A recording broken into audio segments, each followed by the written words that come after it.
എന്താണ് സെർച്ച് എഞ്ചിനുകൾ? സെർച്ച് എഞ്ചിനുകൾ എന്ന് പറയുന്നത് നിങ്ങളുടെ ഡിവൈസും ഒരു വെബ്സൈറ്റും തമ്മിൽ കമ്മ്യൂണിക്കേറ്റ് ചെയ്യുമ്പോൾ അതിൻ്റെ ഇടയിൽ വർക്ക് ചെയ്യുന്ന ഒരു ഇന്റർമീഡിയറ്റ് സേവനദാതാവാണ് ഈ സെർച്ച് എഞ്ചിനുകൾ എന്ന് പറയുന്നത്.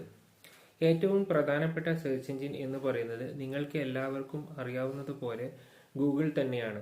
75% ട്രാഫിക്കുകൾ ഗൂഗിൾ സെർച്ച് എഞ്ചിൻ വഴിയാണ് വെബ്സൈറ്റുകളിലേക്ക് എത്തുന്നത്.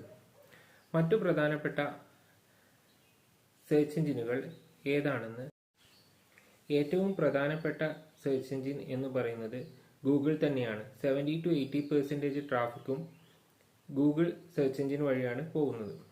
ഇനി ഗൂഗിൾ കഴിഞ്ഞാൽ US-ൽ ഏറ്റവും കൂടുതൽ ഉപയോഗിക്കുന്ന മറ്റൊരു സെർച്ച് എഞ്ചിനാണ് ബീയിങ്. ഒരു 20-30% ട്രാഫിക് ബീയിങ് സെർച്ച് എഞ്ചിനിലാണ് US-ൽ പോകുന്നത്. ഇനി ചൈനയുടെ ഒരു പ്രധാന സെർച്ച് എഞ്ചിനാണ് ബൈഡു. ഇത് ചൈനയിൽ മാത്രമേ മുഖ്യമായും ഉപയോഗിക്കുന്നുള്ളൂ.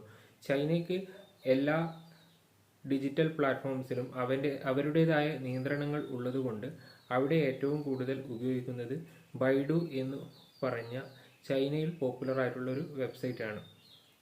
ഇനി റഷ്യയുടെ കാര്യമെടുത്താൽ യാൻഡെക്സ് എന്നുള്ള ഒരു സെർച്ച് എഞ്ചിനുണ്ട്. റഷ്യയിൽ കൂടുതലായും അതാണ് ഉപയോഗിക്കുന്നത്.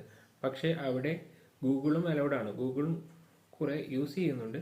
കമ്പാരിറ്റീവ്ലി യാൻഡെക്സ് ആണെന്ന് മാത്രം. മറ്റു ചില സെർച്ച് എഞ്ചിനുകളാണ് ask.com, DuckDuck തുടങ്ങിയവ. പ്രധാനപ്പെട്ട കുറച്ചു സെർച്ച് എഞ്ചിനുകളെ കുറിച്ച് പറഞ്ഞു എന്ന് മാത്രം.